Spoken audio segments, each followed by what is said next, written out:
Hello there. Welcome to a video, painting and conversion video.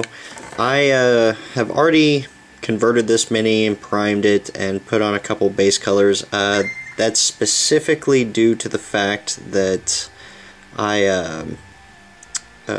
client on this particular mini wanted to use it in a escalation league that's starting up, and this mini required a lot of work that didn't allow for it to be completed. It's a commissar, the running commissar. From GW's line, you'll be able to recognize it fairly well, but I'm going to go ahead and show you exactly what I did to change it. Well, I'll show you the mini first, obviously. Here it is, and yeah, he has a very specific army. Now the colors on it currently are not well done. I just tossed a couple colors on it because the stipulations for the league are that it needed 3 colors, and well, purple, pink, and black were the colors that I put on it. So now it is a pimp, as it were. The commissar was originally going to have the power sword. I said, well, if we're going to go that far, we might as well give him a cane and put a diamond on the tip, and I'll put a feather in his hat, and you know, we'll go from there. So let me tell you how I did this. First, his hat, I actually cut off a large chunk of his head. In fact, his head is mostly just flat across here, and the green stuff here, I first did it in a flat clump that I actually just flattened meticulously with my sculpting tool, up, and this one, the arm wasn't on at the time, but up, and then I flattened it back out, and then up, and then I was able to curve it like that. And then I did the same over here, but over here I wanted it to be kind of flipped up a bit, like the brim to be flipped up slightly. And I believe I succeeded in that. So now the feather is interesting. It's actually pretty well on there. How I did that was I actually sculpted the feather off of his head, and then before the hat was put on there, I sculpted the feather off of his head and actually just attached it while it was drying and kind of smushed it in there a bit, and well, this top part was drying. So this top part was actually separate. I didn't really worry too much about the overlap here, because I actually just took some very fine files and just filed it down. So yeah, that's how I did that. His arm was done separately. I actually, this is a brass rod. You should be able to see a little shine right there because I had left a little bit unprimed to show through for the video. But this is just a brass rod from the snipped sword, and drilled in, and then I crimped the bottom of the brass rod because this is not very stable. I mean, it's not in there that deep, a couple millimeters maybe. But I crimped the end in here and then put glue. So essentially the rod is pinned because it's pinning itself. And then the diamond on here I just shaped. Well, that'll come out a lot better towards the end. His cloak, the inside of the cloak, I just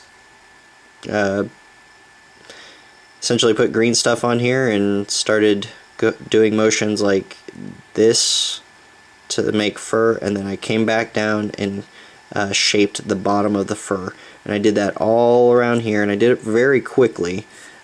See in here you got fur as well, and over here on the side, over here on the flap you got fur as well. Along the brim I actually had to cut the collar off and then shape the fur around the collar. So yeah, by the time I'm done with this video, hopefully he's going to be a fully painted pimp. Literally, not figuratively. So yeah, this is going to go ahead and coincide with the army I did for him already. It's a pretty unique army, and I'll get pictures of that up when I can. But yeah, that's pretty much how it's going to roll out, and we're going to go from there. So start up with you know, getting some base colors on him, and we'll go from there. Oh, normally I use one of these to hold the mini, you know, and have it tacked down and not on a base, but like I said, he was wanting to use it for gameplay, so I obliged him. I told him I might not be able to get to as many recesses, but honestly, this guy's pretty much got everything accessible to him, so it should be okay. I'm going to pretty much start with the large detail brush, because I do very thin base colors, so and I keep them pretty well on there. Normally I don't prime everything black. Like his face I'm going to be using fair skin on, but since I use multiple coats of thin paint, it won't be too bad. So yeah, that's where we're going. Alright, so I'll be starting with Fair Shadow from Reaper, 09046. So let's get started on here. Just put a little bit on the palette. I'm not actually going to worry about putting any sort of flow aid or anything like that on this, because I'm just going to get a very thin coat of this going, and the whole point is so I can get some definition. The process I'm going to use on this one is going to take a little bit longer in that regard, mainly because I'm going to do several small coats, small and thin coats. Okay, and I'm seeing some pooling because I'm using such a thin, so I'm just going to go back and suck it up here and get all that here. I'm just making sure I'm getting the coat on, covered well. I'm not worried too much about any sort of overlap like onto the sleeve here. I'm really not worried about that.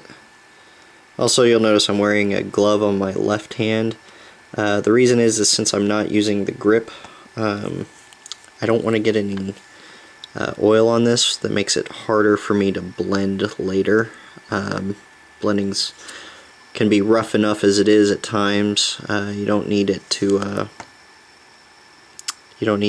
challenge it, make it challenging any more than it's got to be. Inside here, inside the arm on the sleeve, there's a bit that's not primed. I'm going to go ahead and have to touch that up. There's a few bits here and there that aren't primed. I use the Reaper brush-on primer on a lot of models to do any touch-ups that didn't get done during a spray or whatever. So yeah, but I'll get to that later. Right now I can just get the skin on here before the paint dries on these hot lamps.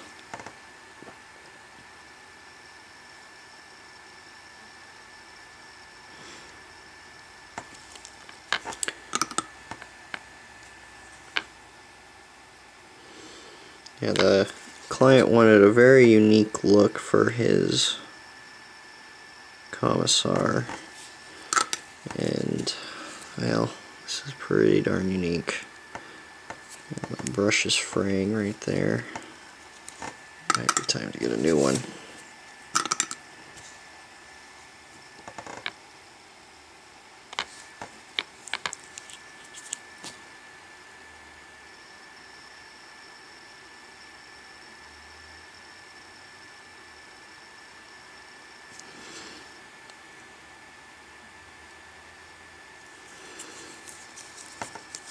And you can tell I'm going kind of haphazardly right now, but It'll turn out in the end. I go back and do lots of touch-ups here and there. This isn't to the blending part, so I don't need to be as careful yet. Yeah, if this face were blended, or the hat was blended, or, you know, whatever, you would not be seeing me do this so haphazardly, so.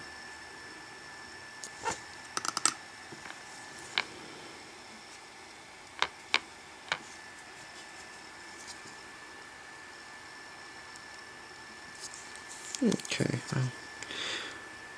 I'll let this thin paint set. A little bit of pooling in the eye, can't have that.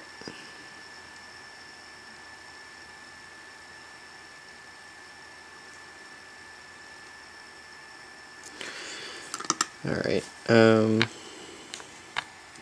do the other hand, and then we'll move on to a different thin color while this sets fairly well.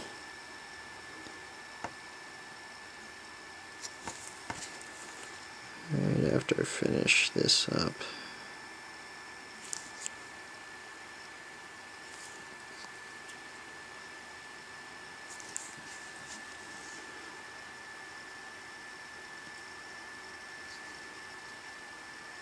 Okay.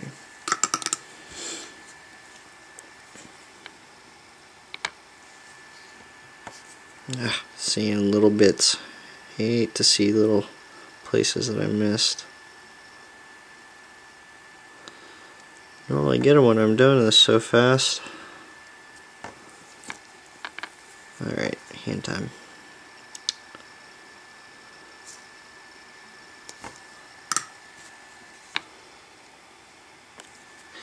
So I'm starting with the darker color first, and then I'll build on top of it. First, the darker color is easier when you're starting with a black primer. It's a little bit easier to you know, go ahead and put on top of a black like that. And second, I like to highlight up to white from what I consider to be the base color.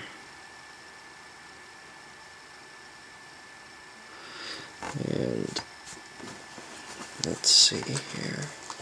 Looks like there's a little bit of hair, like a little hair here. We have a cat, so gotta be very careful about that.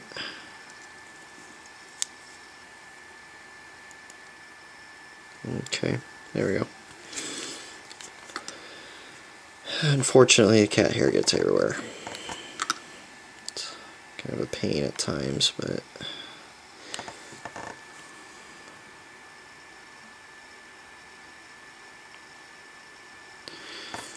cat's not allowed on the workstation, but that doesn't matter. The hair just flies everywhere.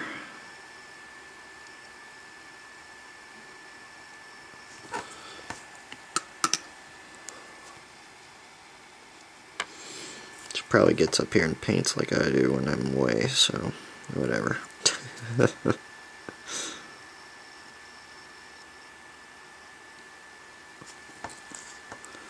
Alright, and it appears the dried paint on here needs a little bit more to be fully covering. So I do such thin layers so I can see when it through the black if it needs any more touching up. You don't want to do it too much, obviously, because you can lead to clump ups and you can lose detail fairly easily. Yeah, so in fact, you're hearing me I go to my water quite often after just putting a little bit of paint on here. I'm actually kind of smoothing it around a bit. Alright, and we'll get the inside of his mouth here just for good measure. We can darken that pretty easily later.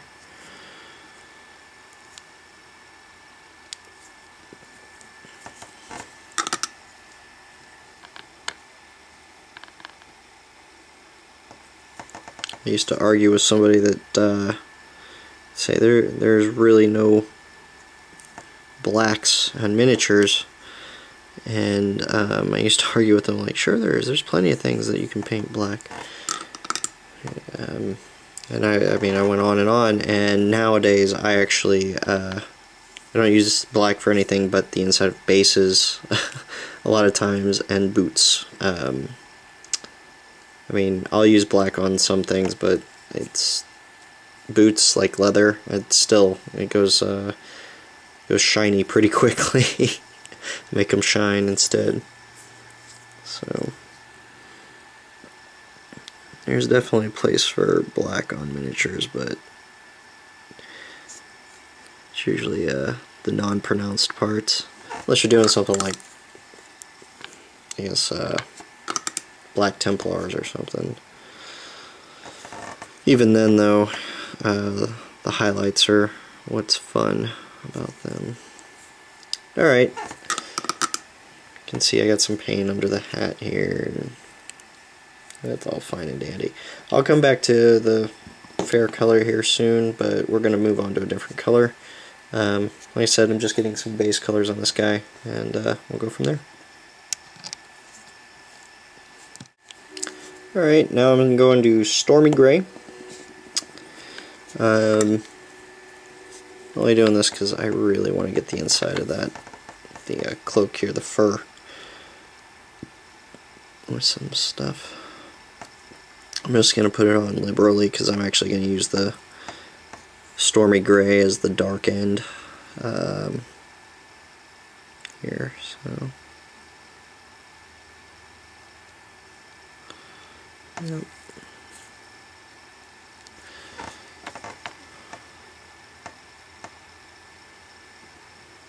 And we'll get in here. It is a lot easier when it's on a handle. My fingers are getting tired already.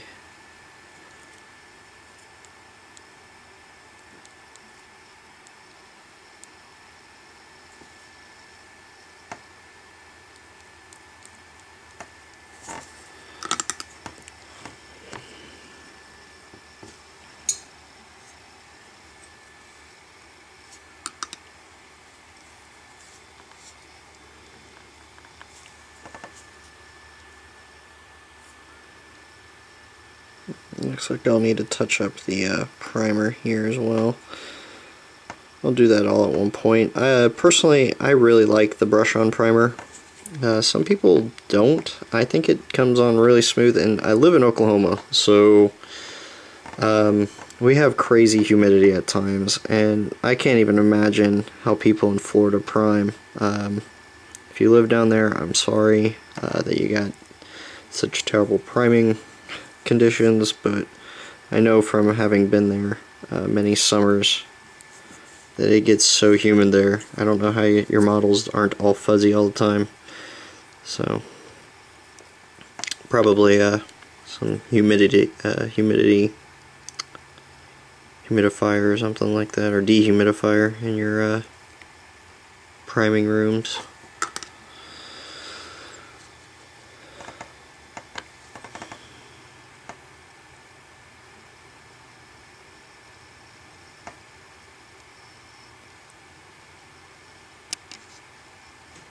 Okay.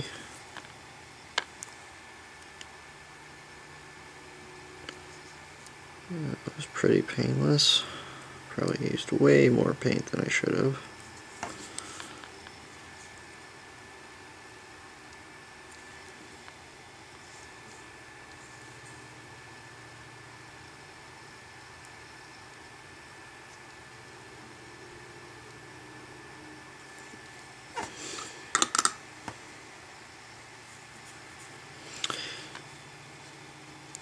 Okay, this guy's shirt is actually, or tunic on top here, is actually going to be a very, very similar color to the fur, but since the fur kind of dies out up here, it's gonna be okay. It's not gonna clash.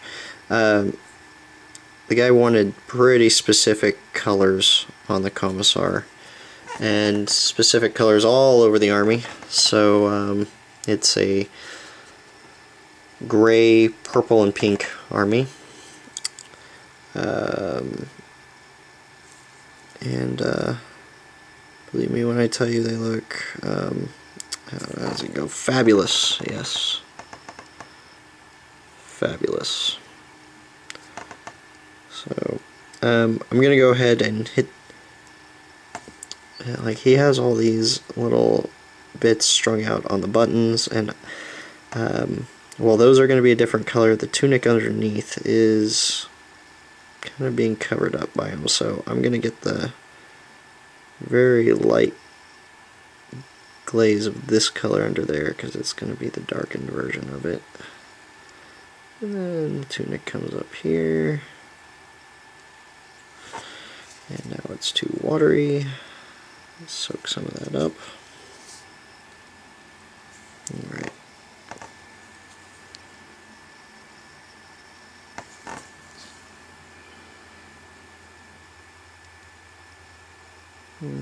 Okay.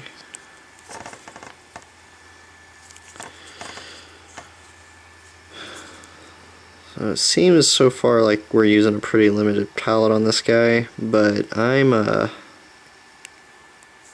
see about how fancy I can get on that jacket. So, I mean, he's supposed to be a pimp, so we can get pretty fancy. We can get fancy.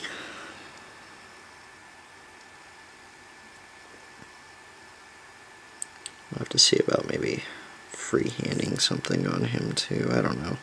Doing a lot already, and I'm gonna do a glow on the plasma pistol as well. That's always fun. I don't use my airbrush for the glows. I know you can do that, but in my opinion it doesn't offer as much control as doing a glow by hand. So since I want it to look very specific coming off of his pimp cane, I'm not going to do it by airbrush. I can get very finely detailed with the airbrush, but not as finely detailed as I want. So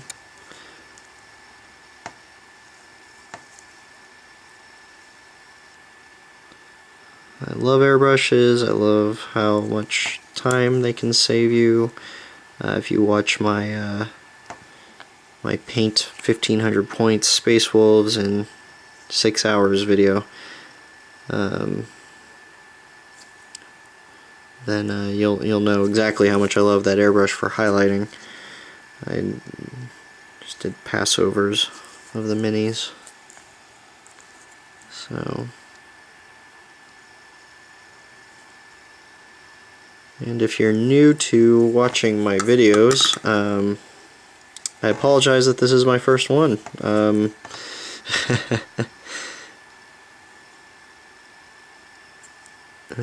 pretty sure his end result will be pretty interesting though.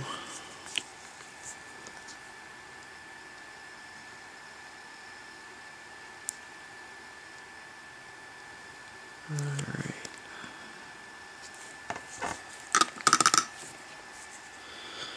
Got the fur, I got the shirt. Oh, missed a little bit of the fur down here, I don't know how that happened.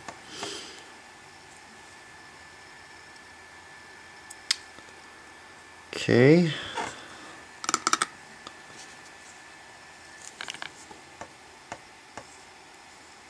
Gonna go ahead and the other guys have leather on their belts, a lot of them. I don't think I'm gonna do that. I think I'm gonna do a gray belt, so I'll go ahead and hit the belt as well. It doesn't clash. So, and while I said we can get fancy and loud and stuff, I'm not all about letting the colors get ruined like that.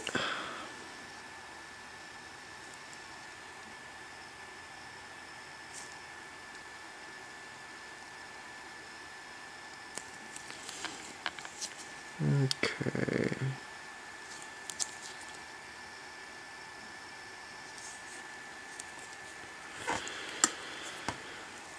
Cannot wait to put a better coat of purple on this guy.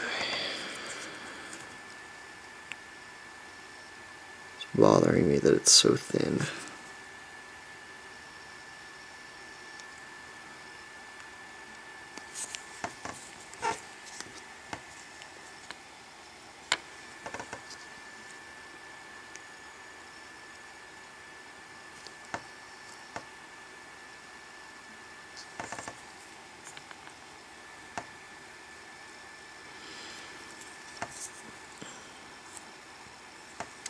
Normally I wouldn't even have the arm on here, but like I said, he wanted it to play with,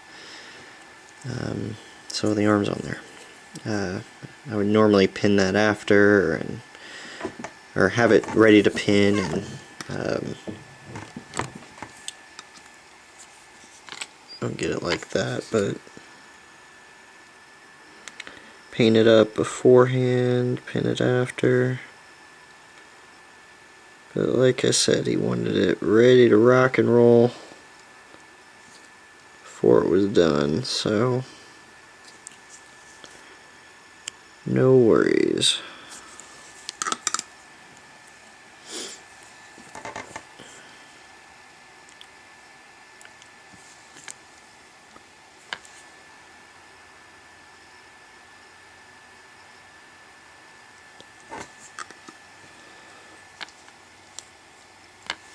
And the last bit of the belt.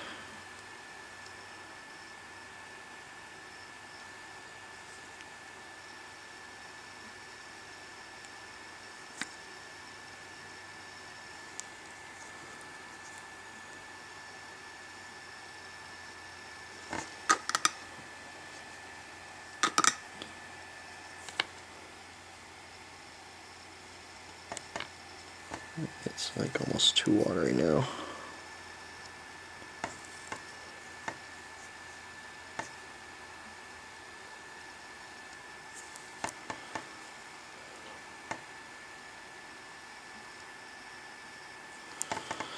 Alright.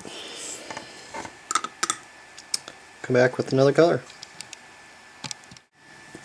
Alrighty, so when last we left our intrepid commissar, we get some pink in here. Get rolling on that. We're using the new HD series Entrail Pink. Right there. So, yeah. Entrail. HD stuff, it sometimes needs to be watered down a little bit more than the others. For a thin coat, that is.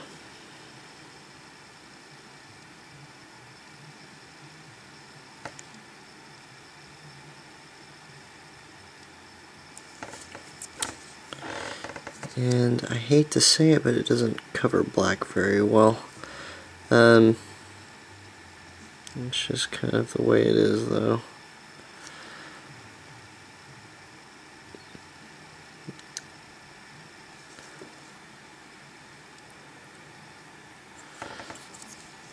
If I were using yellow, the only yellow I actually really use is Reaper Sun Yellow, and then there's the bright yellow from Citadel. I actually really love that Citadel paint. It's one of the few ones I just adore. Alright, let's see here. Got a little spot on here. Let me see if I can clear that up.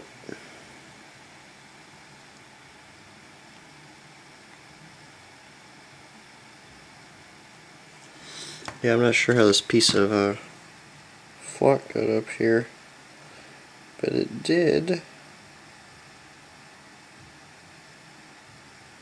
And that's all that matters. Alright, there we go.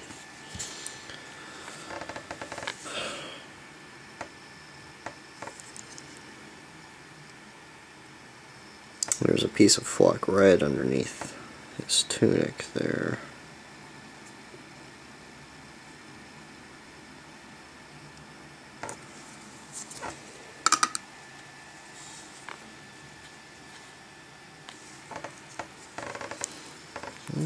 Okay.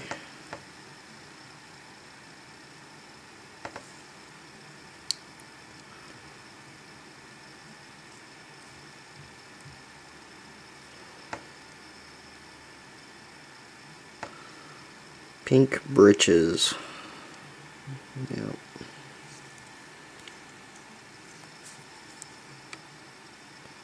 But my goodness, he is going to match the rest of this army. They all have gray clothing with pink and purple camo, and they're catachans.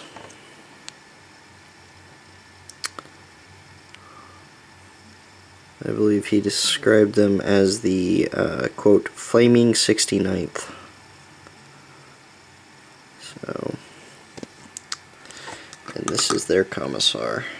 He didn't know what to do with the commissar, so I said, you know what, if you're gonna go flamboyant, let's go super flamboyant, and we'll do a pimp commissar for him. So then he started throwing out ideas, I started throwing out ideas, and this is what he ended up wanting, and so that's what we're doing. Okay, I've determined that the wrists actually would probably look very good in pink. I mean, good's relative. I'm not very fond of painting large patches of this pink, but, you know, what can I say? I didn't choose the color scheme. I do, however, have carte blanche on painting the thing.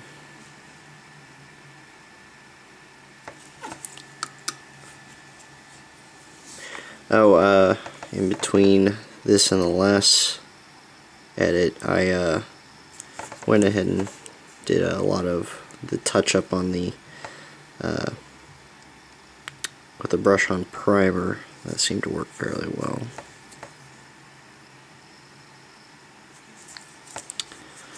Boy, I do not like this guy not on my handle.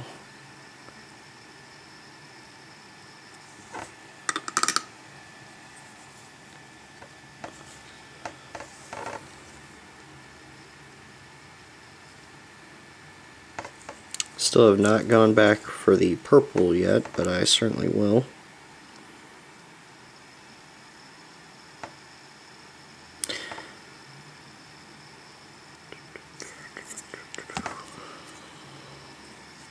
Let's do one of the final touch-up areas.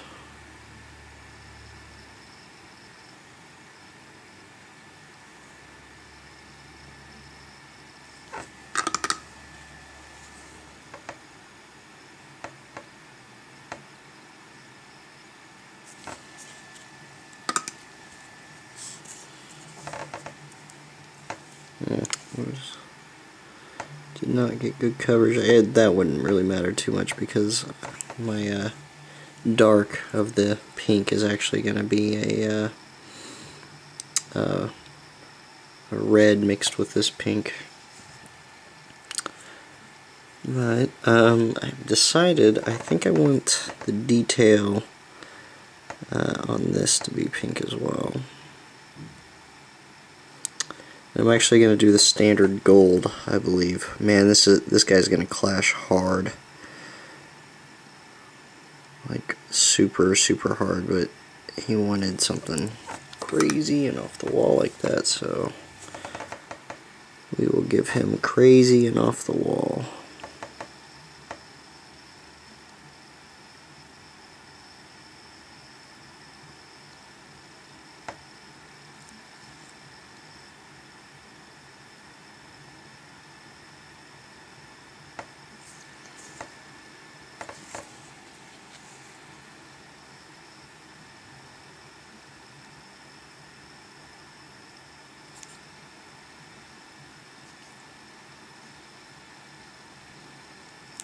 Okay.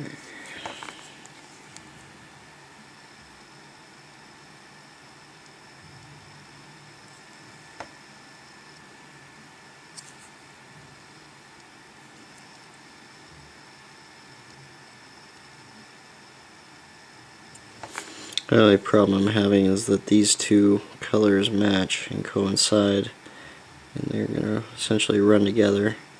But luckily, that red will help me separate them pretty well. It's time to do the other sleeve now.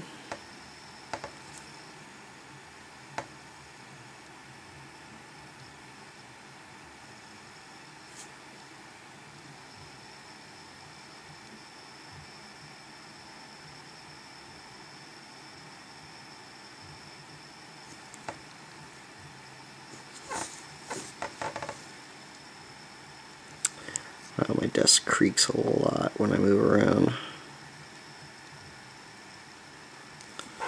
It's an old wood desk from like the 40s or 50s.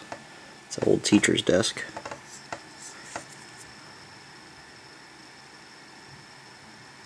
It's pretty wicked, just not that quiet.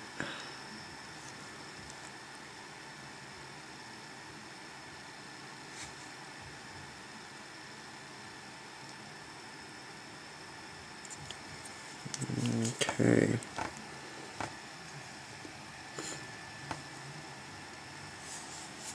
Let's see if I can get better in here on that.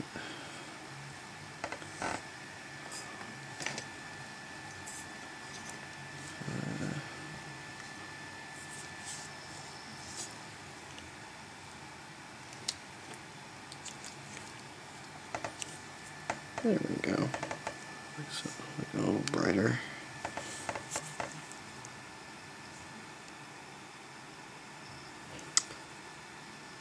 I have 3 lamps that I work with. Luckily it's winter time, so that means the stays pretty warm up here. But I'll tell you what, in the summer, I can only paint for so long before I need a rest from all the heat.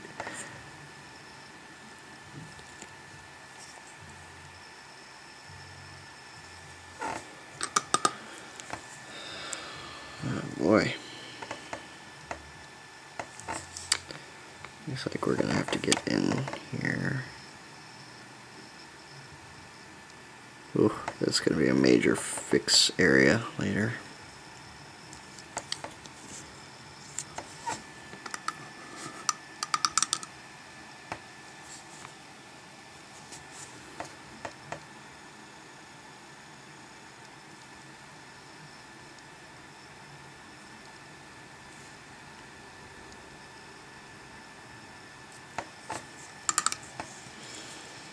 Alright, well, it's looking okay. There's a little spot on the under tunic where I removed that piece of flock that I gotta fix real quick.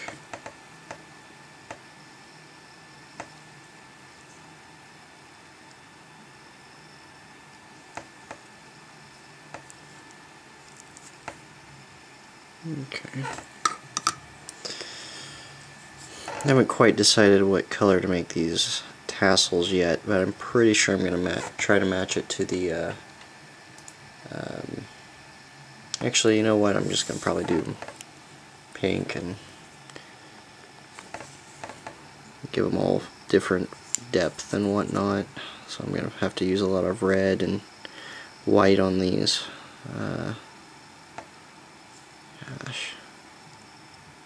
Normally, color theory would tell you, red would highlight with orange, or with an orange and a yellow and stuff. But when you're using pink as your base, you can go pinker, with just white, and well, whiter with just white, as opposed to going from orange to yellow to white with red. Boy, this is interesting. This is actually one of my first times I've actually ever had to paint a mini pink, so due to the fineness of the tassels, I'm just using watered down paint, like it's going out of style. Trying to get in all the crevices and whatnot, fully fill it in. And then letting it dry briefly, and then going back and put more in there.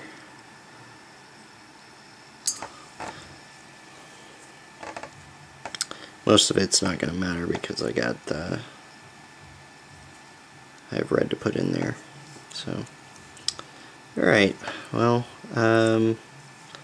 let's get on to some purple. Oh, that feather, the back half of that feather needs to be redone, and I think the top does too. Alright.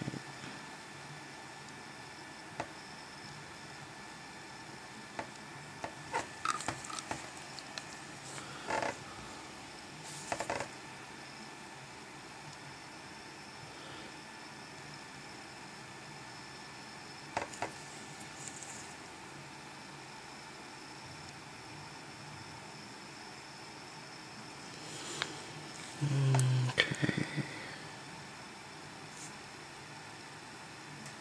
So I literally laid this piece of green stuff on my little sculpting box that has a flat surface on it, and then I just started going to town making the center quill and then the little feathery bits off the side, and I'm going to obviously lighten those up a bit on top and differentiate all the feathers in there. So the whole reason I did it so thick lined though was to give it some major depth. I wasn't one for skimping on that, so okay, I think I'm gonna leave these for the yellowing or the orangish gold along with the actual button tassels in here and the little rope that holds the this tassel thing. So yeah, so I think I'm gonna go ahead and move on to purple. We're gonna be using royal purple. There it is. Actually, I may go, you know what, I'm actually going to go ahead and we'll save the royal purple because I want to do the dark first. So, here's my dark purple. Okay, well, I'll be right back while I find that. Alright, so I found it. Monarch purple is the dark. It's a part of that triad that they do. Reaper's pretty good about giving you paints and triads. You know, it's easy to mix this stuff up, but you know, the less I have to worry about while I'm painting and keeping a consistent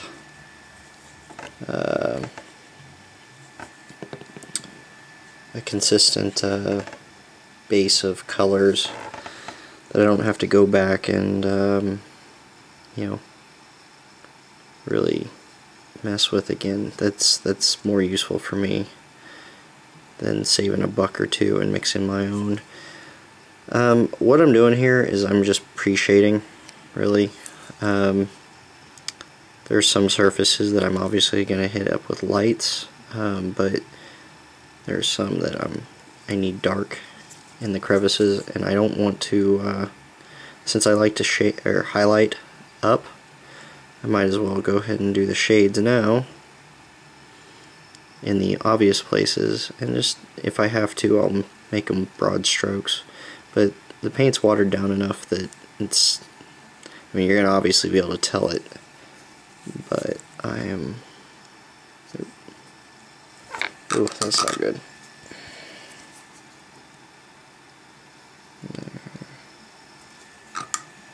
Remove all that paint there. That's one of the benefits of using watered down stuff, is you can remove it pretty easily. It doesn't dry up quick enough.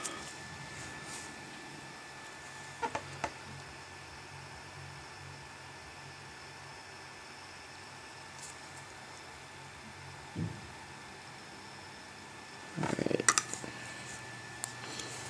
And there's a lot of stuff that's raised here, but this particular is not.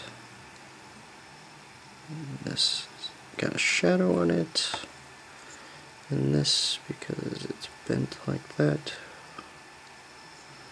And then either side of that is going to be filled in, so I might as well just do the whole thing for now, since I'll be coming back with highlights later. Then obviously the underside of the cloak.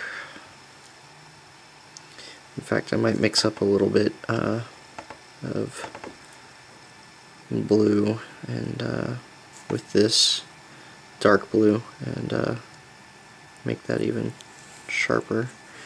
I'm gonna hit, there's gonna be a line here that's gonna be kind of noticeable in this one too. Then under the belt. Alright, under the arm.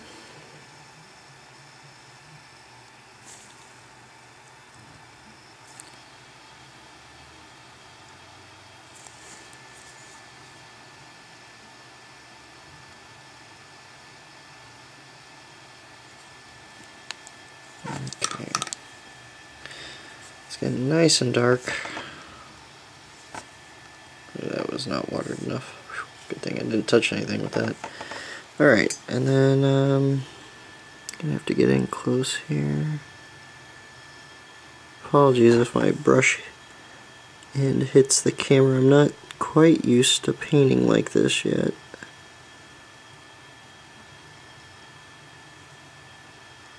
Trying to keep it far enough away that it stays in focus for y'all while I can still see it. Alright. And then underneath all the tassels. And then the fur, we'll try to keep out of the fur a bit. I don't want any pink bleeding over into that.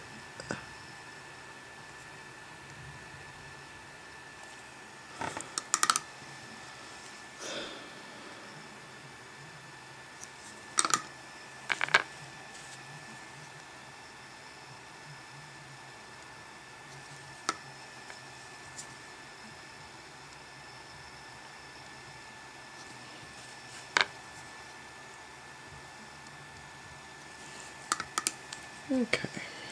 Oh, there's a bit here on this arm too.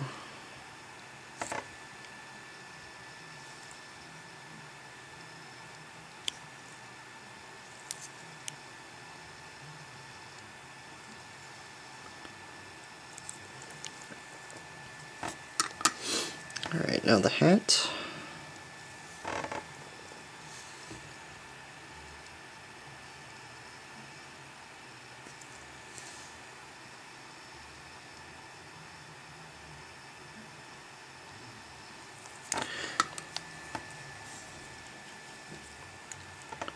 Alrighty, a little bit more under the brim.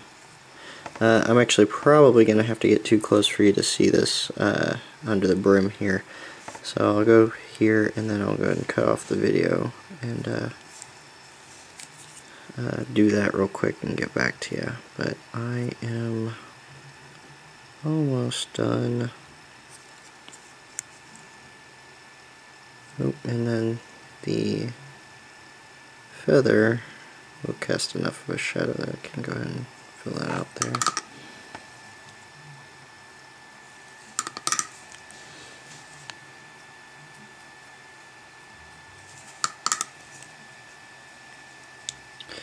Alright, so let me get close underneath the hat here and I'll be right back with you.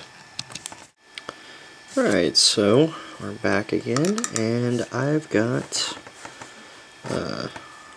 Ultramarine Shadow from Reaper put on here my palette, and what I'm going to be doing is going over to the plasma pistol and just giving it a little bit here. Put it on pretty thick instead of my usual thinness. I mean, it's still watery. If you see it here on the thing, it's still very watery, but it's not as thinned down as my other paints were.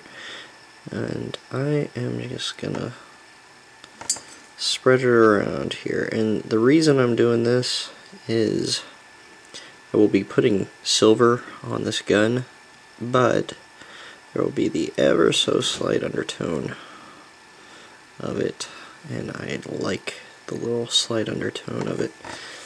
That'll help me sell the glow later. So yeah, that's what we're going to be doing, and I'm going to just make sure none of this pools up.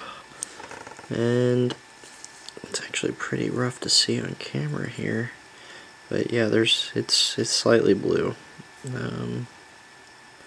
So more blue than black. So we'll come back to that though. Just getting the undertone on, and yeah. One thing I noticed I missed earlier was on the purple was these little straps, which I'm going to go ahead and correct now off camera. So, alright, we're back here. Let's see, I'll go ahead and rotate this palette a bit, and more cat hair, wonderful. Let's see, we've got chestnut gold now. That's what we're going to be doing the goldness with, since it's the darker of the series that we're using. It's actually the when I do blonde hair, I do really well done blonde hair. That's the type I use. I'm almost to the point where I'm gonna have to change my water out. Still, actually, yeah, actually it's time to change it out. So what I'm actually going to do, since I don't really want to get up and change it, and I do have another water here, but that water is for later. Aha! Water in a bottle. Ooh, that's not good. Gonna go ahead and just drop in a dab like that, and call that good. And we will move that out of the way.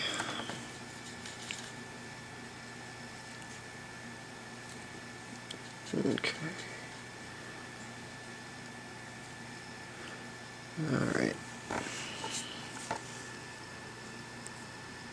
So, what I'm doing is these.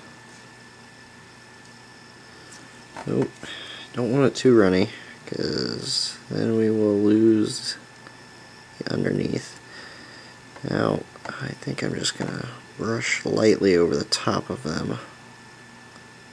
And since it is a little runny, it will filter around most of the edges. I've painted one of these before, but not in Pimp Regalia, and this is how I did it before.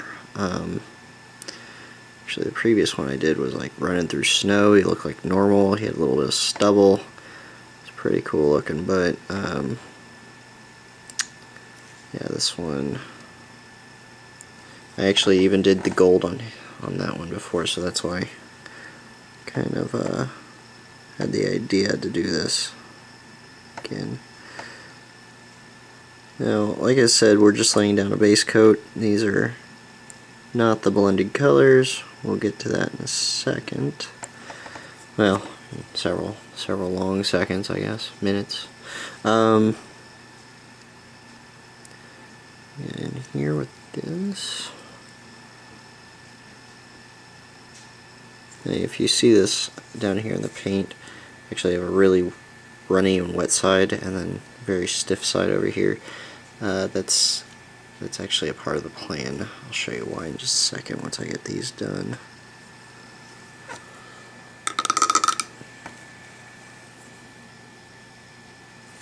I'm kind of going to the middle for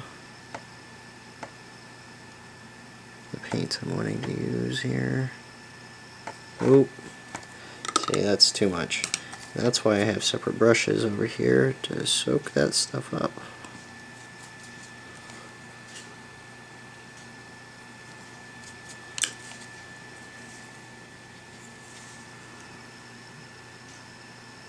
There we go.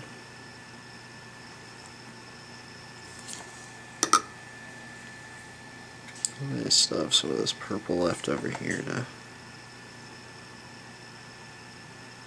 help fix this on the side.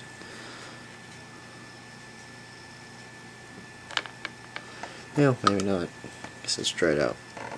Let's go ahead and get some more in there to fix it real quick. It's annoying me.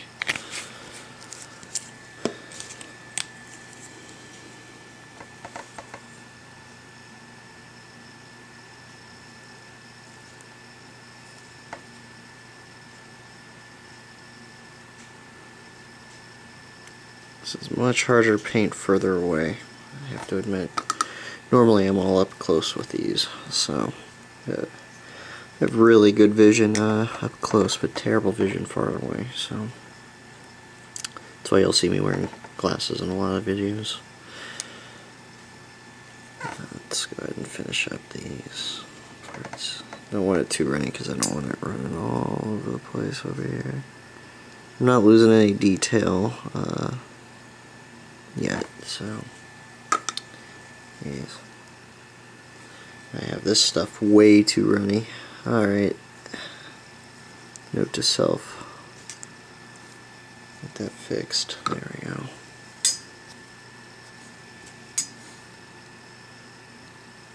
Yeah, look at that, it's just all there.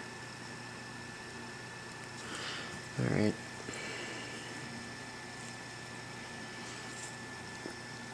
We'll be coming back in to fix a lot of this stuff later,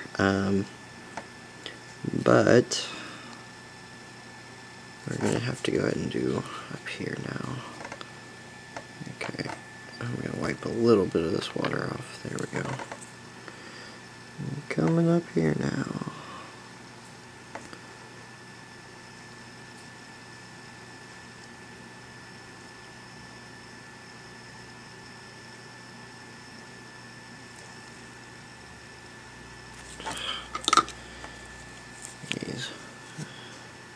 I usually don't have this many problems with this stuff. So, note to self, chestnut gold is a little bit runny. Last bottle I had was not this bad. So, that or added way too much water, which is likely at this point. I mean, we'll see.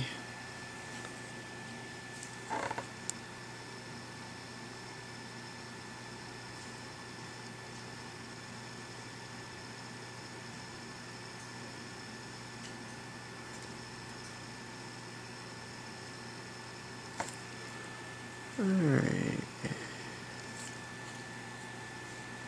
there we go.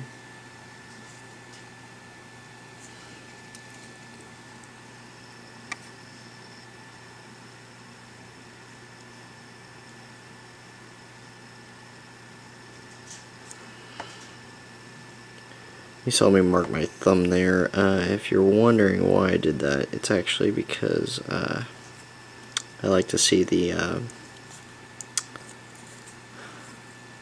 viscosity of what I'm about to use a lot of times. It's a really good indicator for me. You should see my thumb if it's not gloved. It's like a rainbow. Alright.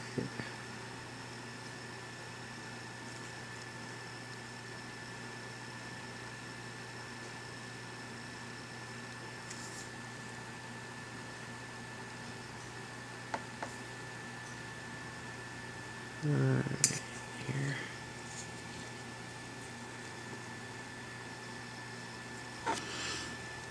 Too much. There we go.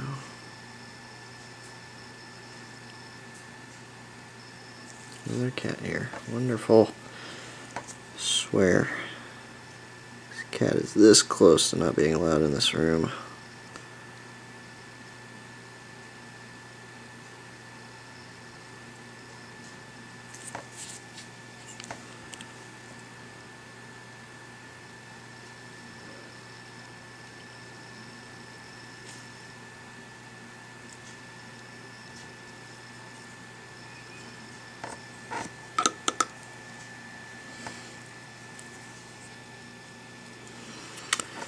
It's starting to look like maybe a drum major or a 4-star pimp general. Either way, just call him Commissar.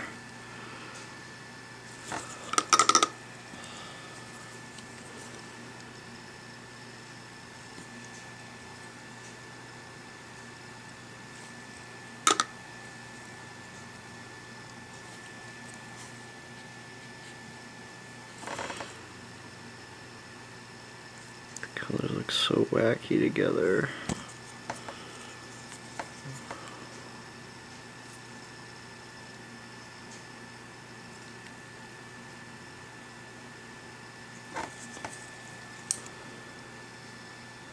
If I play this right though, I might be able to pull these colors off together.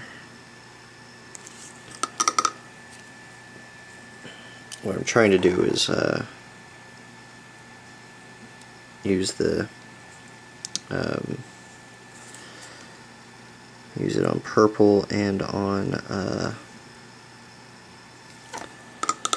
pink to help tie them all together, as well as the gray. So I'm not just blindly coloring this, but right now it looks like I'm blind doing it. Jeez.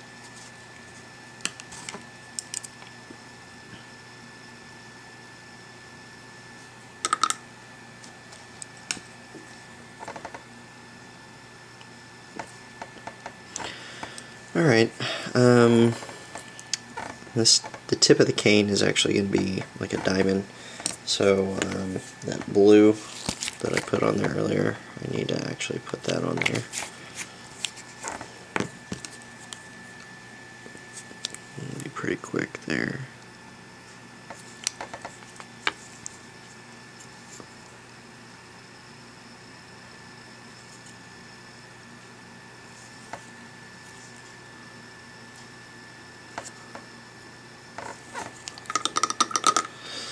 I did the diamond at an angle like this so we could do light filtering, bright light on top filtering down an edge, and then having the the black towards the top, or the darker bit of it towards the top, and having the light filter down to the bottom.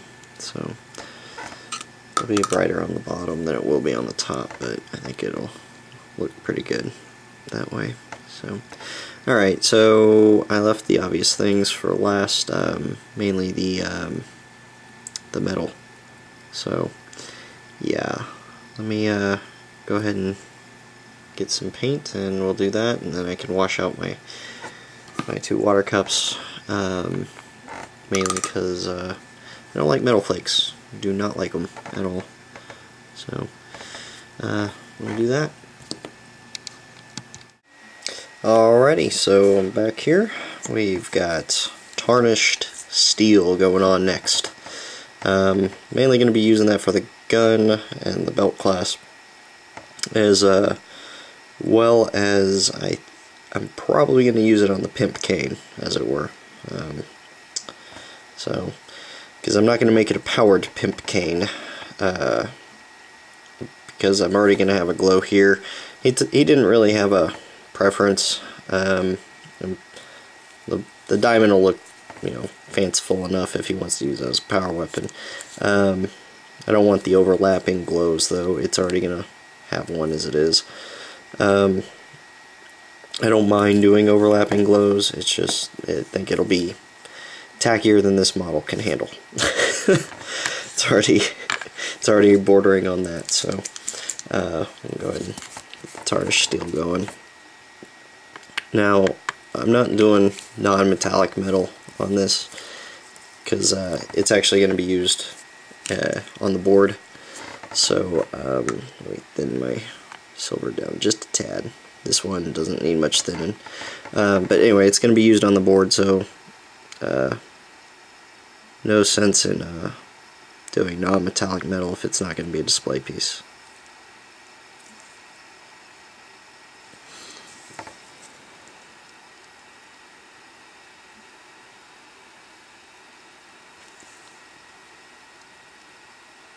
At least that's my opinion of it. I mean, I'm sure some people like doing the non-metallic metal for game pieces too, but not here.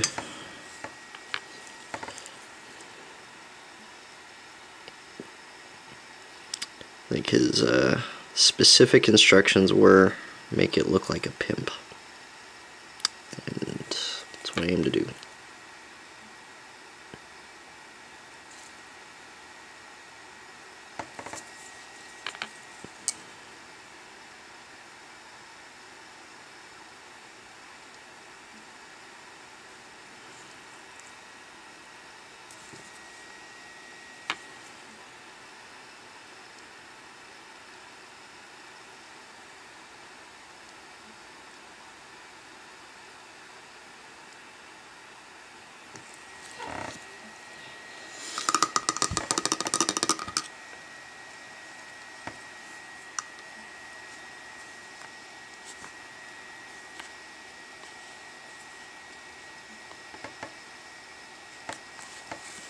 Okay.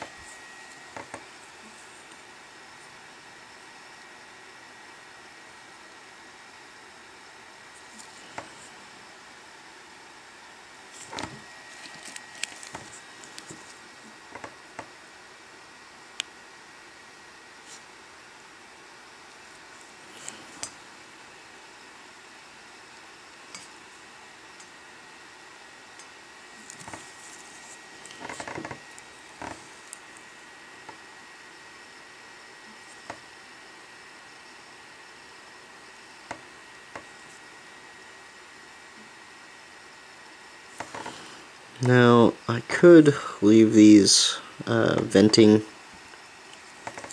slits in here alone, but I use see, this is tarnished steel. I use a wash to make it look even more tarnished, and then I go back and highlight it again, and then re-highlight that, and then yeah, so the wash is actually going to go and take care of that. So I just make sure I get the color in there, make sure it looks, you know, filled in. It gets me the desired result just about every time. So there are some instances where I'll go back and put some black in there or something.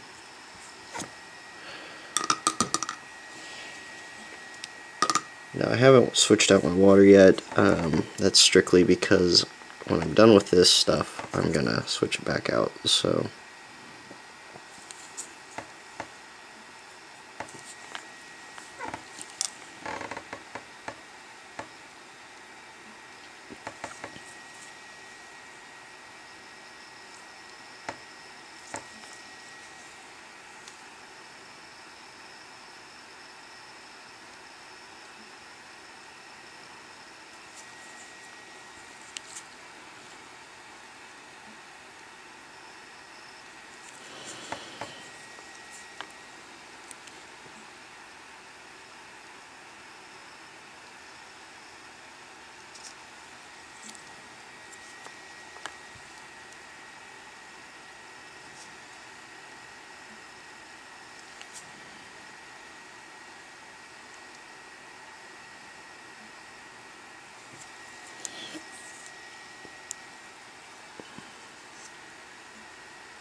alright,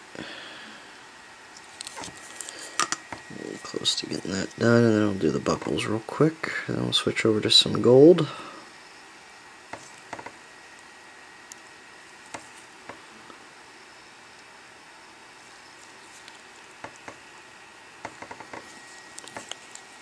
Luckily I had some pretty clean drill points and glue points.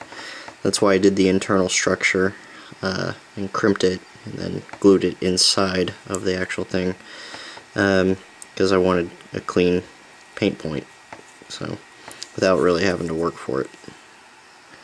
Works out okay.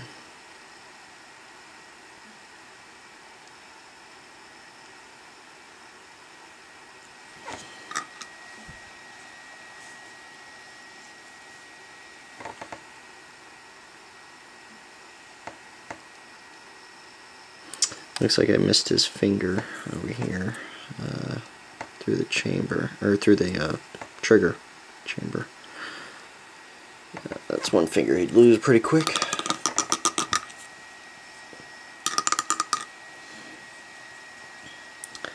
I'll get that before I start doing shades and stuff. But anyway, so let's go do the clasps real quick before my silver dries out. Silver always dries out really fast, really freaking fast.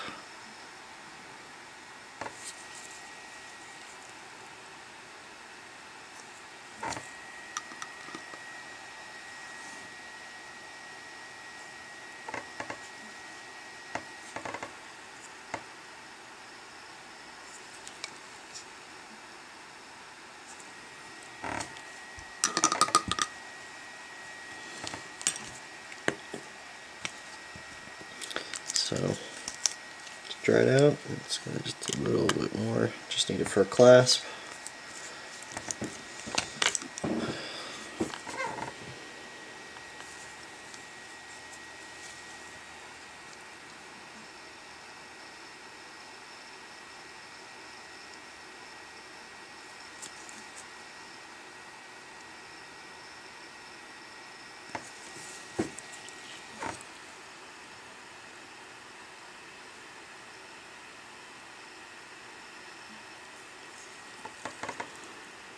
And silver, even straight out of the bottle, sometimes it just, I swear, I think it has one of the more inconsistency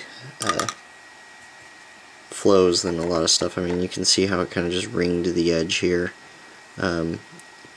Problem is it's going to be, if I try to thin it out, it's going to put those little sparklies everywhere. So instead, I'm just going to go back with some purple here and take care of it.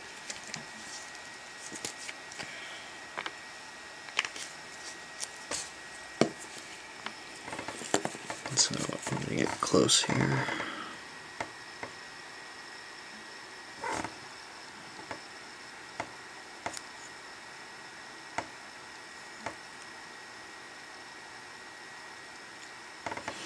Alright. Okay, and then these pockets, we're going to go ahead and finally decide on a color for those. So I know I didn't really mention that I was debating, but chose pink for the pockets.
Alright, so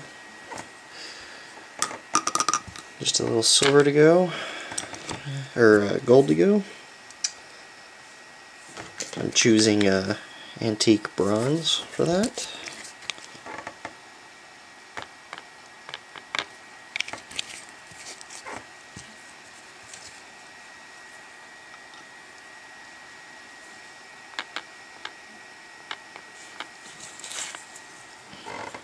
And put that on here. Something I like to do with the bronze as well as the silvers, tarnish it.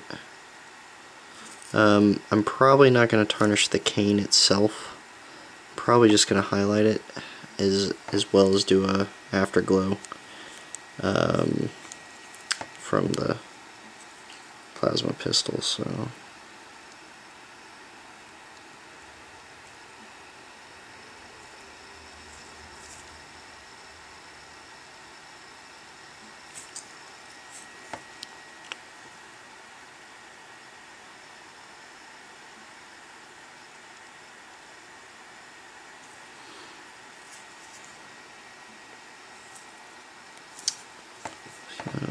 just finish this up here real quick.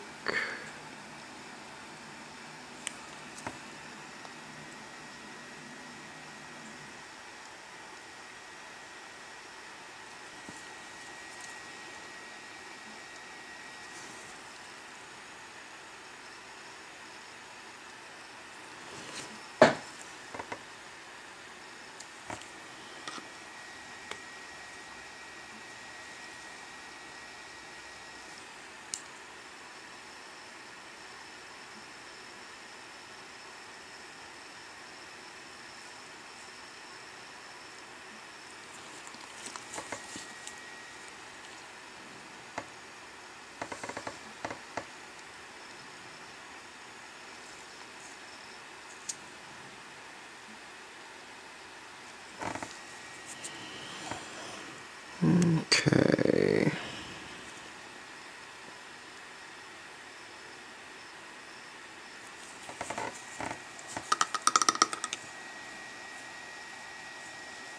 There we go with that. Do a little ring here. This is also, I mentioned it earlier, but this is also green stuff on the rim for the diamond, and the diamond itself is green stuff. So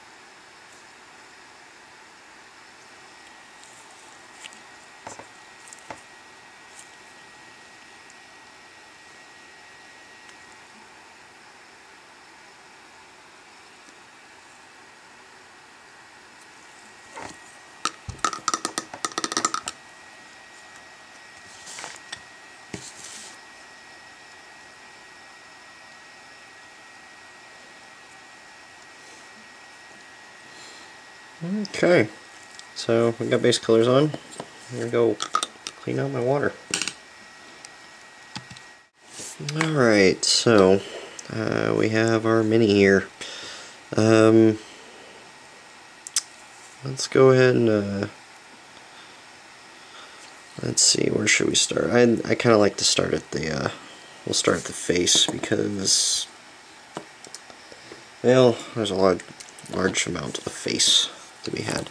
Now, what I'm gonna do here is not what you think. I'm not gonna just slather this on or whatnot. I am, however, going to go around the edges of this model pretty gingerly. What this does for me is it helps me see the line, the differential between the two.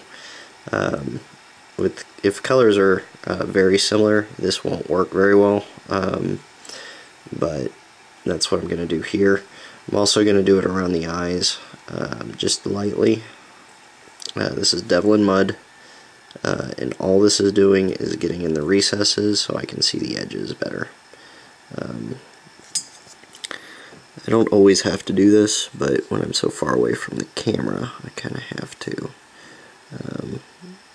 Or so far away from the Mini, because of this camera, I kind of have to. So, just gingerly getting it in there. It's not really, you're not really seeing it on the camera, I don't think, very well. but I'm seeing it much clearer now. I guess while I have this out, I'll go ahead and do my gold like this, because, well, I already have the stuff out for it, so. I'm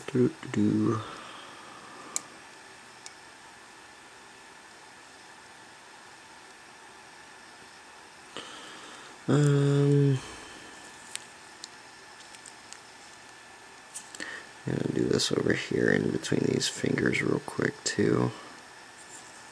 And I think I already got these fingers pretty well, and that hand there. Okay. Like I said, not just slathering this on. This is more for my benefit of seeing. So I'll let that dry just a second.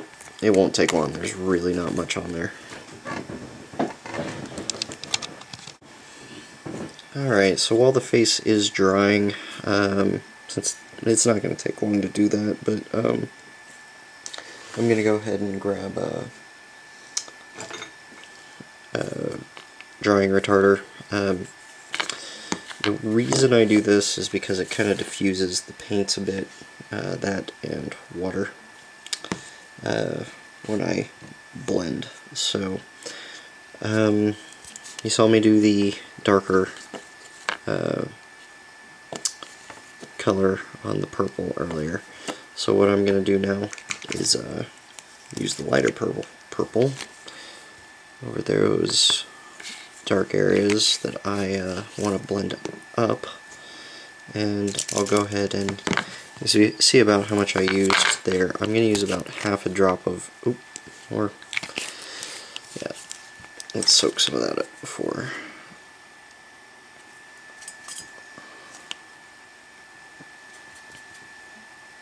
Okay, that ought to be good. Mix that in there. Use about half a drop, and then about half a drop of water. This is going to come out fast too. Here, before I put half a drop on the edge and then just pull it down.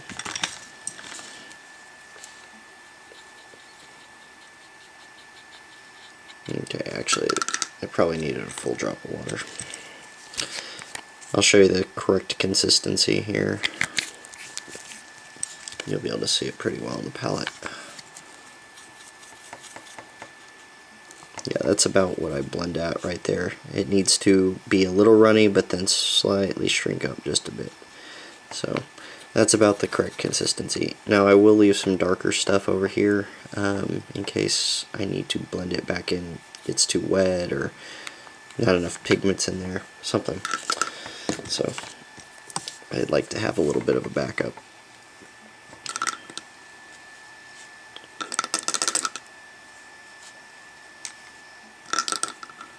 And yeah, you don't want to leave your brushes upside down.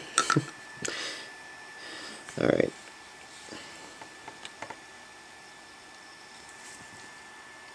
Okay, and so that's about the consistency I like. So we will grab it here and blend it into the dark.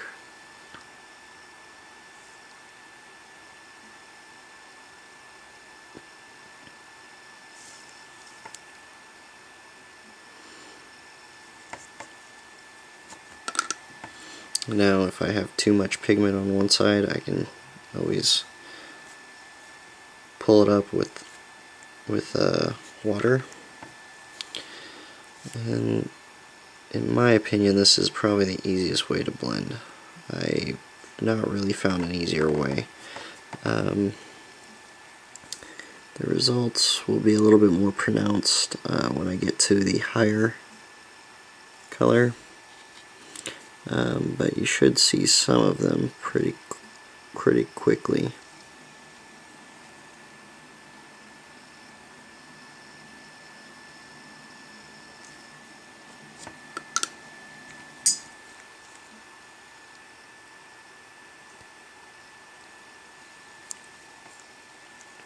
I'm just kind of working my way across his trench coat.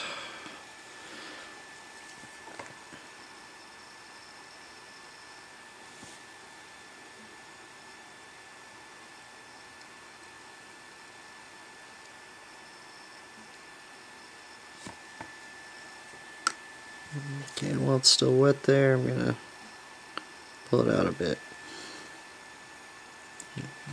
I'm not putting any back on there. There we go.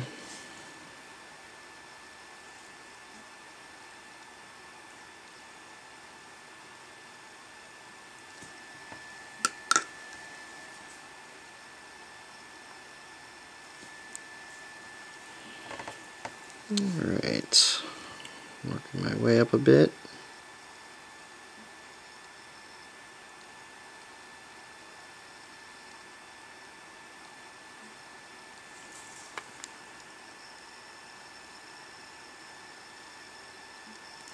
Now, if you're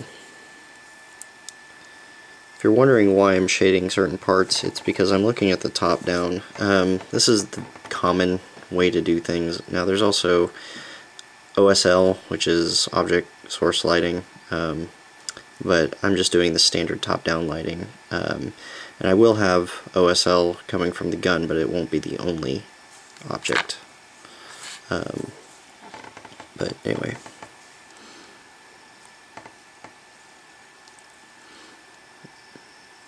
Let's see, we're not quite to that arm yet. You gotta keep going in a pretty strategic fashion here. You don't wanna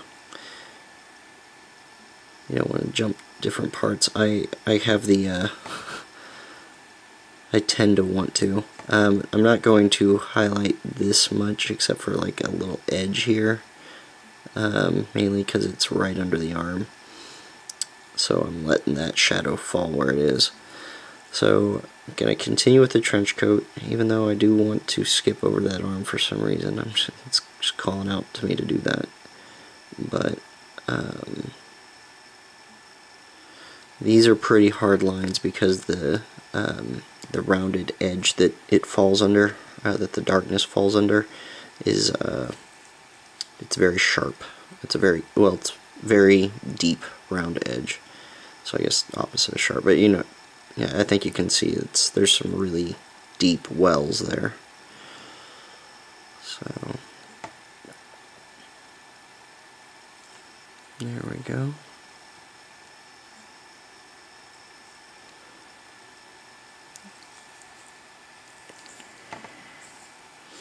Okay, and it may not be showing up as well. Maybe.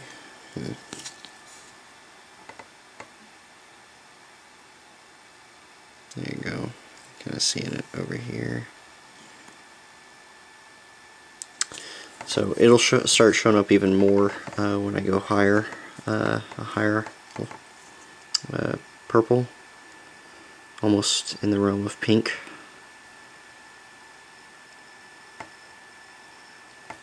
So there we go. Arm is pretty much done, except for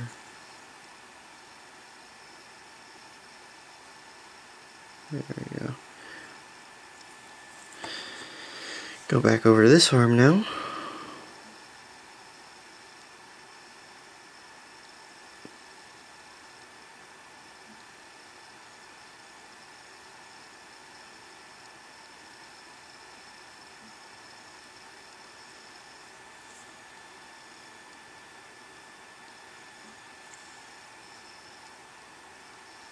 Okay. So then we'll go up to the hat now. I already did the darkness under the hat, so I'm not going to even bother with it.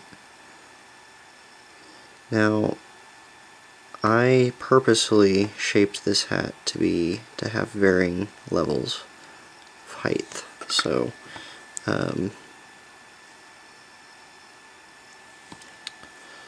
the hat will have differential lighting. So, and then the feather will cast a shadow that I will outline there.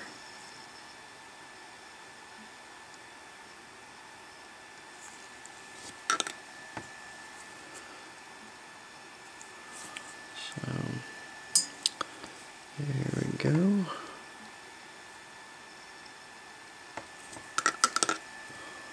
I've done plenty of conversion stuff before, but I've not really painted too much of my own green stuff. A lot of people have me do repair work and whatnot on minis, because I can resculpt whole sections, but I don't normally create my own stuff to do. In fact, I very rarely create my own stuff. Tend to do other people's stuff a lot more. Alright, so that's all the purple. Let's go ahead and the face is dry before I get to the highest highlight, which is amethyst purple for the purple. Let's go and do the face, because that's one of my favorite parts to do. So, you know, I'm going to actually grab some of this purple and use it on his tongue.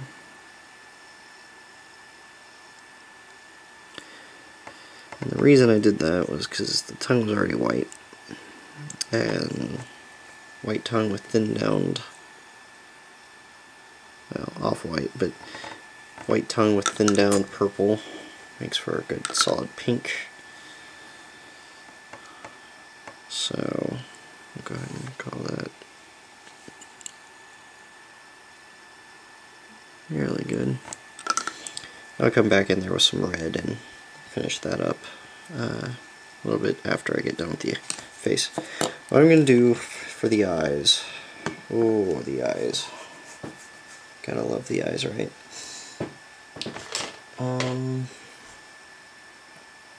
Let me go grab a paint and I'll be right back.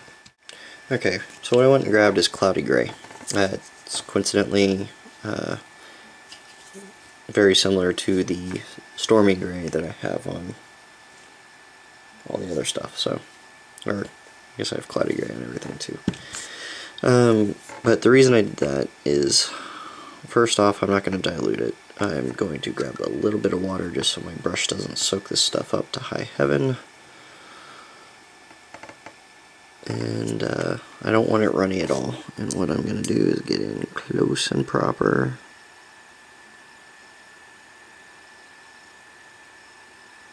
And make sure I get the eyes. Now, why am I doing gray when the eyes are white? Because I am going to round the eyes. And I have a pretty simple way of doing it. The only unfortunate thing is it makes it very hard when I have to show you on camera. So, no, that light's not working. So there. Okay, so filling in the eyes very lightly. Might as well do his teeth while I'm here.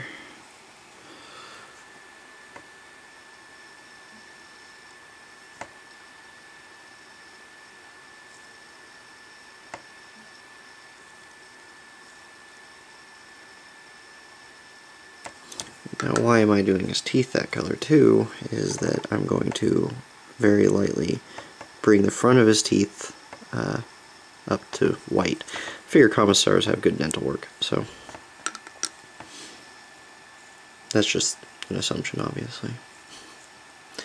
Alright, so now it's on to misty gray for his eyes. I've been sitting near the heat, so it's trying to come out of the bottle quickly. Alright. Got a nice off-white color here.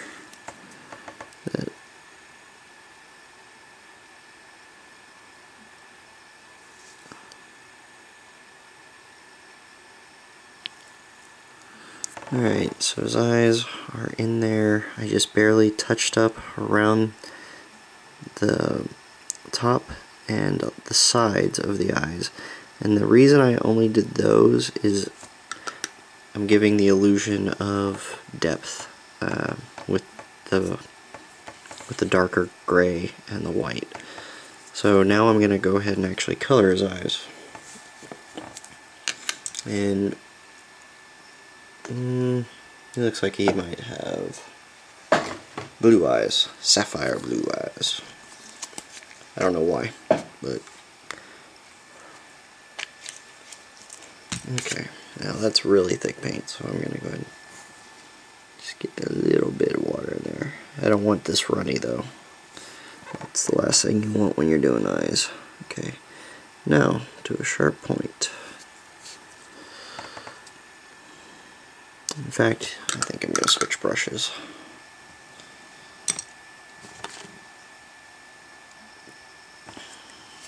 Okay.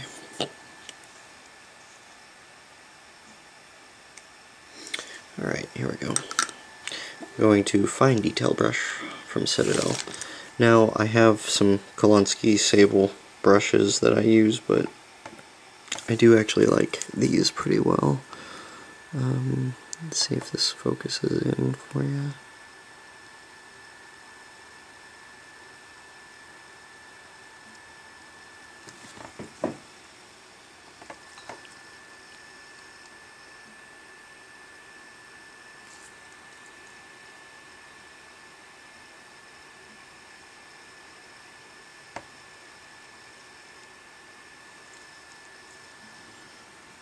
Okay, there's a nice solid iris there. The other side didn't get it so well, so I'm going to try to do that again. There we go. Let's see if I can...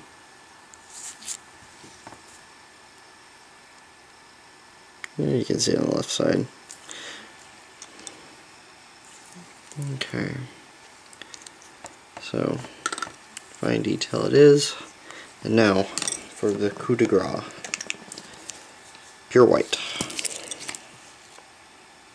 Now what you might be asking, am I doing with pure white? I am making it so that it looks like white light is reflecting on the eye, and I just need a very small touch.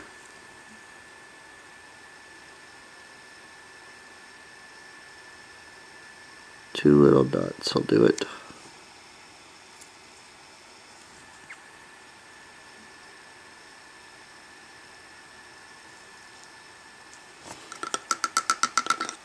Okay, so it looks like his eyeball has depth, he has an iris, and he has white light reflecting off of it. Okay, and quite in fact that's going to be the brightest part on him. I'm not going to shade or highlight all the way up to white. The reason is I want the eyes to stand out. That's the whole point of, you know, if you're going to put that much work into eyes, they better well stand out. Okay. So, we have him done. Now I'm going to go ahead and grab my fair skin.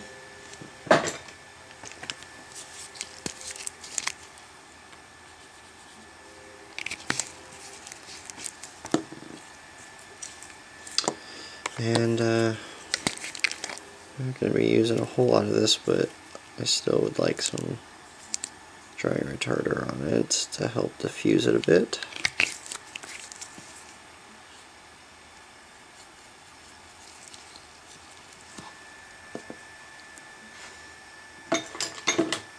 Now I accidentally got some on the side here.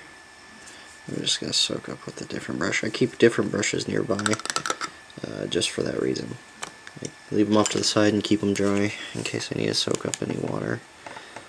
Alright, you don't want to use too much drying retarder, otherwise the stuff will never dry. So, I want it very milky. And yeah, I want it very, very runny. Okay.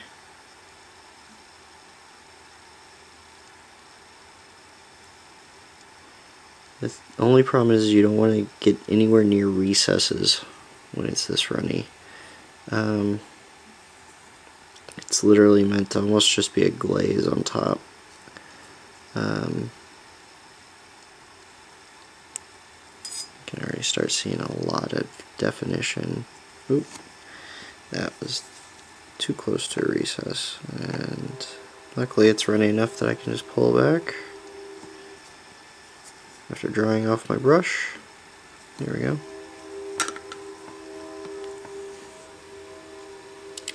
My art teacher used to call those happy accidents, when something went right that you didn't quite intend.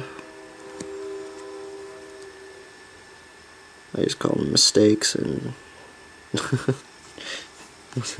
was as pragmatic as possible about it, so.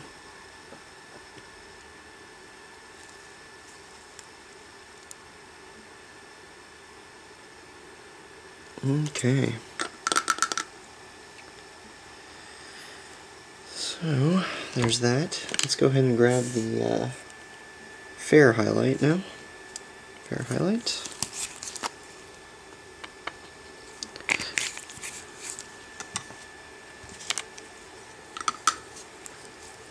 Now I want this to be a hard edge, so I don't want it to diffuse too much.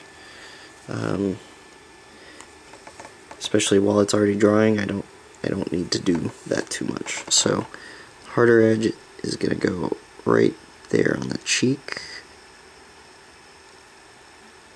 and down the side of that crest on his face. Alright, on the tip of his nose.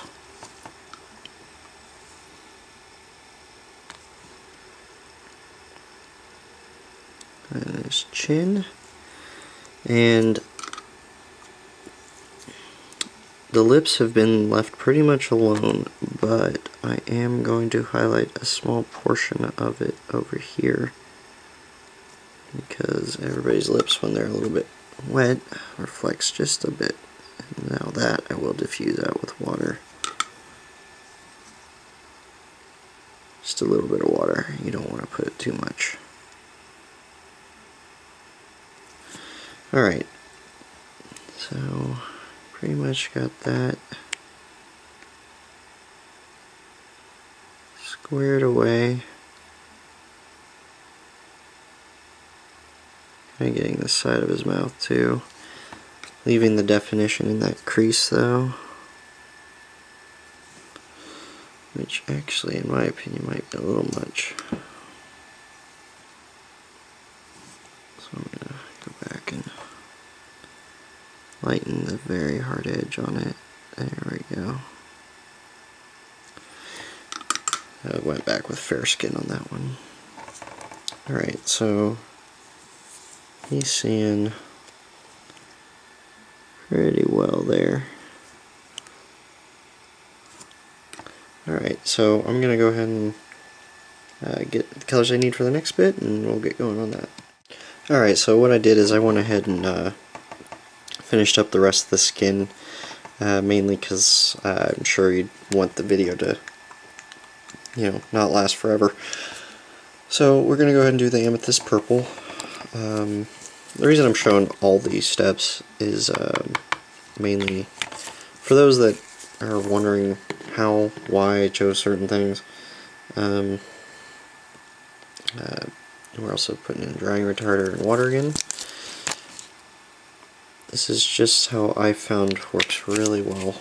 This is a lot of trial and error, to be very honest, of how I did this, so, or of how I do this.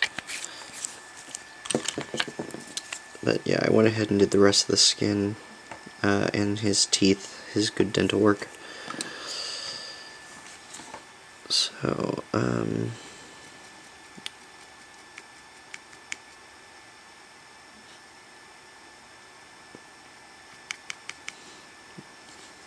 I know a lot of pros out there want you to highlight all the way to white, but if I'm trying to emphasize a certain part on a certain area, highlighting all the way to white is counterproductive in my opinion. So, yeah.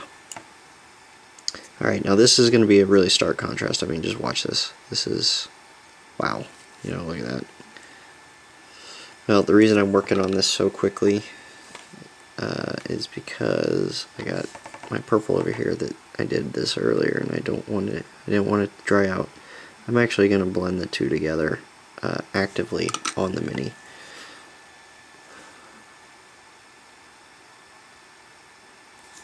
Okay, now I just need a little bit of water, and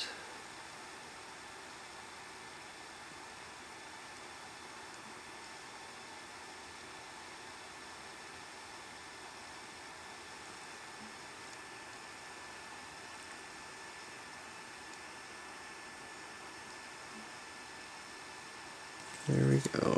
Starting to look blended.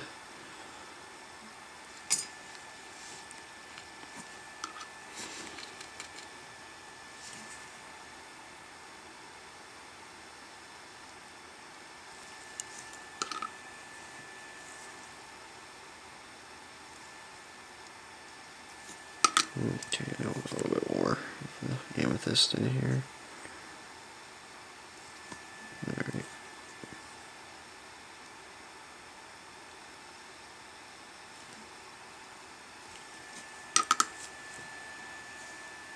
Alright, so it's looking pretty bright, vibrant there.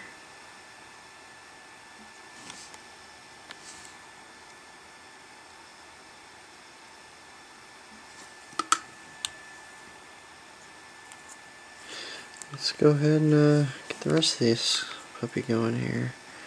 Now you don't want the amethyst to be too runny, because it will go everywhere since I'm putting it on the top of things.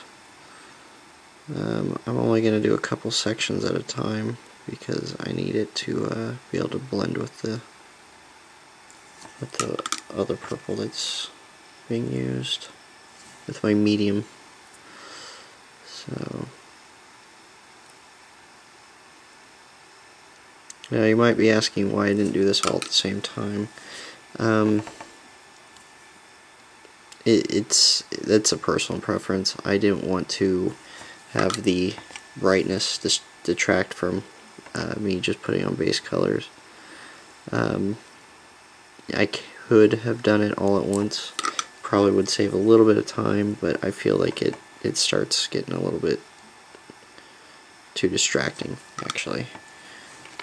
Start staring at things, wanting to fix things, so I prefer to just work on the whole model individually, section by section, or all at once, I mean, instead of section by section.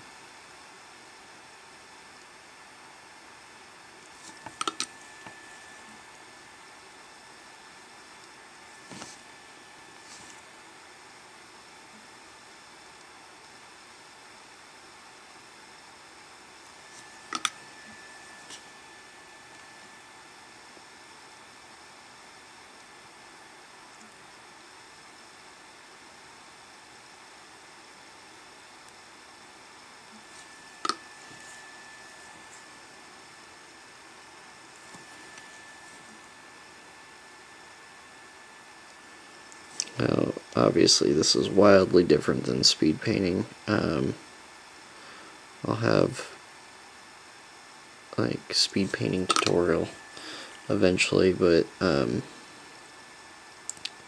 remember, speed painting is not exactly it's not for competition minis, it's for lulls, it's for getting big projects done quickly, it's for some, you know, if you feel like you want to use it in a war game, then, you know, it's a way to hammer out that stuff pretty quick. But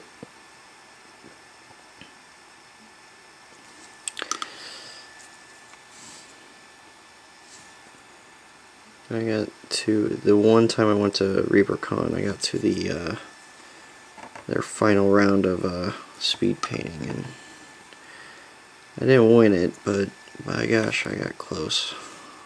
I was in consideration for winning it. So maybe I'll go back this year and see what I can do. That was years ago.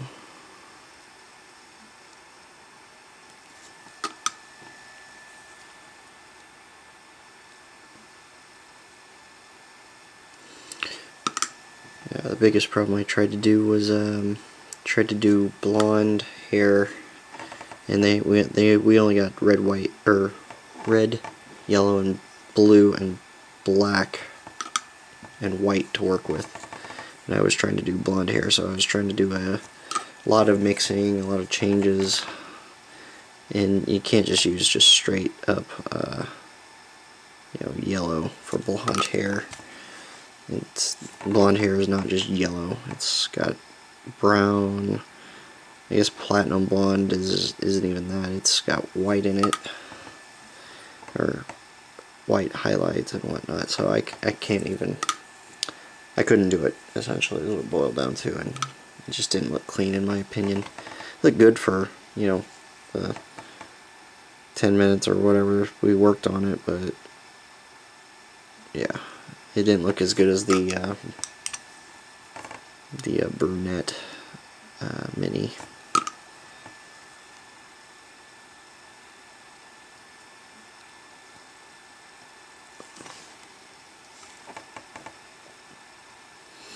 Yeah, so the whole point with speed painting is you want to do simple colors, but these are a little bit more crazy. Now this is probably a little bright for some people's taste. Like I'm seeing it in the camera here, and I can tell that it looks bright, but I think when it all comes together, it will be a heck of a good highlight for it.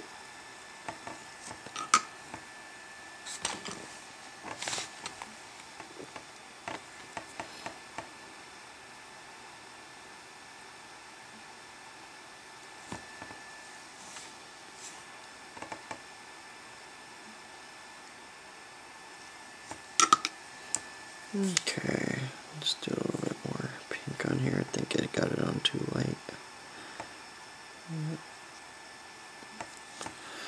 I feel like I'm almost just coaxing the pigment to stay in a particular area.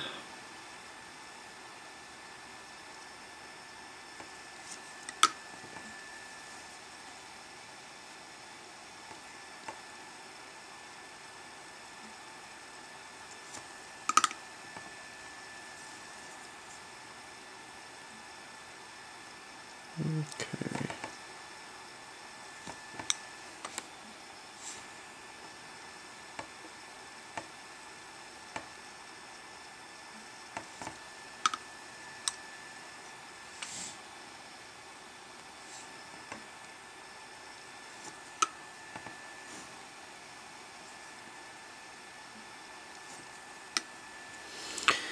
Now, this has actually been giving me some trouble. There we go. Starting to really shape up now. I really highly recommend using like headphones or something when you do this, but you know, if you're just painting along with me, then that's all fine and dandy too.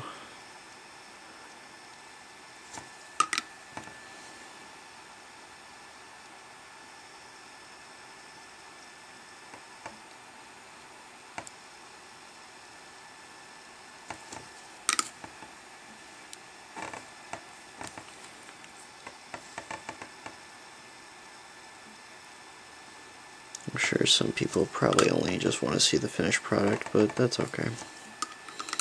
I don't mind. So it's looking pretty good there with that. Alright, up here we're going to go a little bit hard lined at first, and then diffuse out a bit.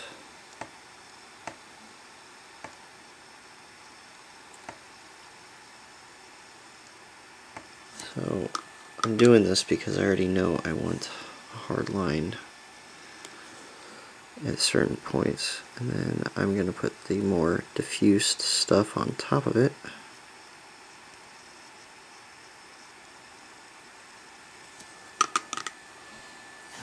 And grab some of the other purple and blend it back in. Now this part is a little tedious.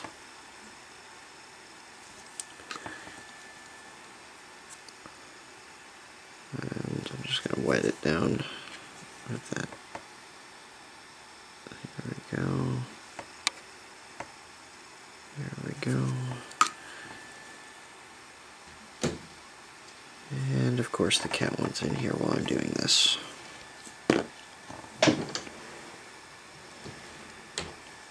Alright, so continue. Well, cat wants on the table now.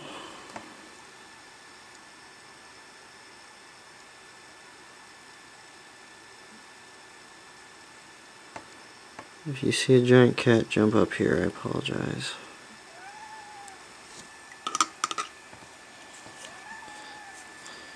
Alright.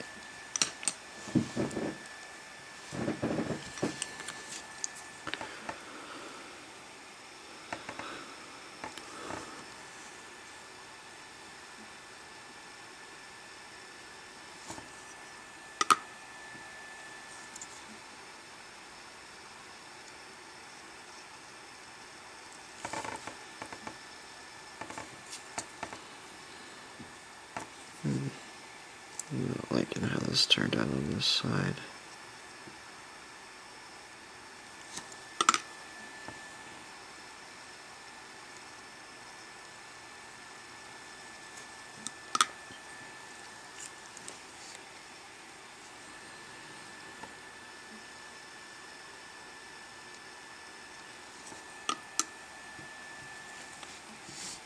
Okay.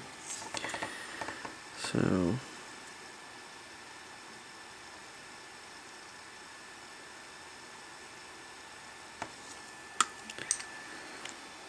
got a little bit here more to go. Gonna try to get a little bit harder line. So that's again why I leave some of it not mixed in.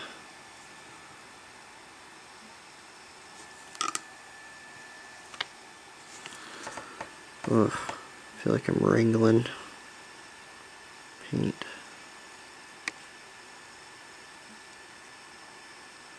Just pleading with it to get it to do what I want to do. I don't normally get to paint with much purple, but it's maybe something I need a little bit more practice with. Alright. There we go. That's looking much better. Okay. Moving on.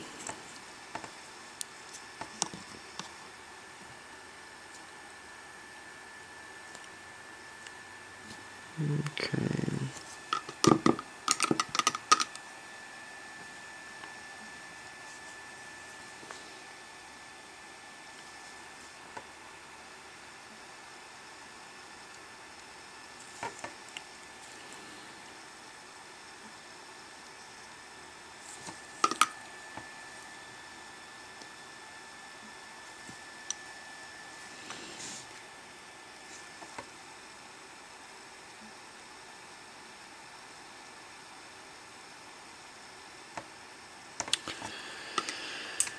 And these we'll just have.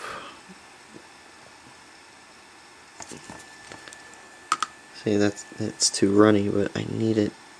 That's the problem with doing these type of folds in the fabrics. Is you only have a hard line on a certain part, but to diffuse it out, you need to really get some on there.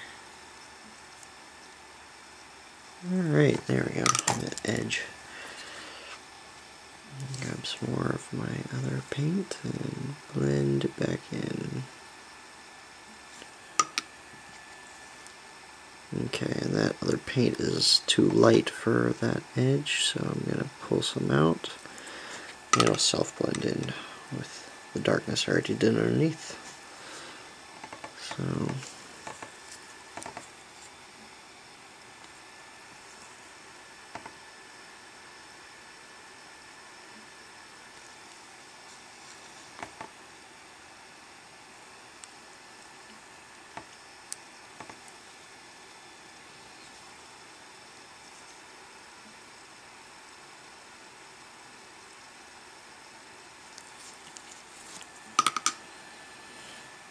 okay.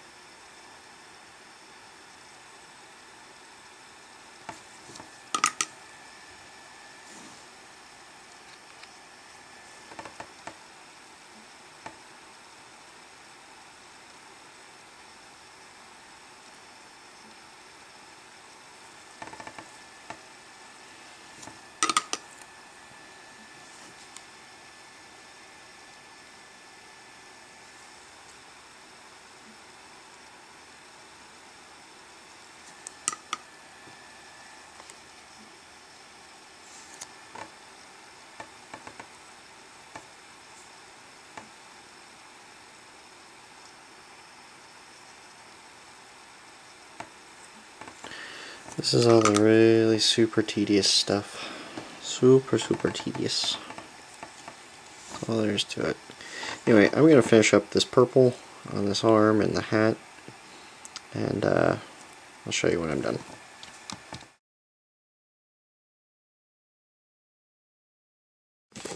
So, I finished the model due to deadline. I had to finish it off camera because for some reason finishing them on camera is actually a little bit harder for me currently, since I haven't done that very often. So anyway, these are the still pictures of the finished model. There's a few things like the glow on the plasma pistol and the underside of the cane that you won't be able to really, well, you'll be able to see the glow from the plasma pistol, but not from on the underside of the cane very well. All in all, I was pretty happy with the way it came out. It's probably not the best work I could possibly do. In fact, there's a few things I would currently go back and change if I was to, try to enter this in some sort of contest. But with as much modification as I did to it, as much green stuff work, pretty much all in all the work I put into it, I was pretty happy with the commission. So anyway, I hope you like the pictures. If you have any questions or comments or anything, please let me know, and thanks for watching the video. What you want? What you want?